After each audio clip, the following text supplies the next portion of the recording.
আসসালামু আলাইকুম। অনেকেই আমার কাছে প্রশ্ন করেন যে ভাই, মেয়ে পক্ষ আমাকে জোর করে দূরে কোথাও নিয়ে গিয়ে একটা বড় অঙ্কের কাবিন দিয়ে আমাদের বিয়ে হয়ে গেছে।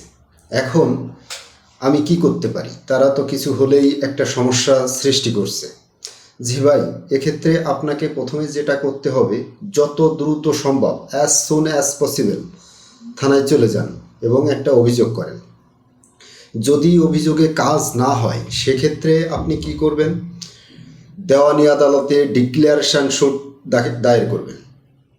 ডিক্লারেশন শুট দায়ের করার পরে একটা তদন্ত হবে। তদন্তে যদি ঘটনার সত্যতা খুঁজে পাওয়া যায় যে হ্যাঁ আসলেই আপনাকে জোর করে আপনার ইচ্ছার বিরুদ্ধে বিয়েটা হয়েছে, সেক্ষেত্রে আদালত কিন্তু ওই বিয়েটা বাতিল করে দিবেন।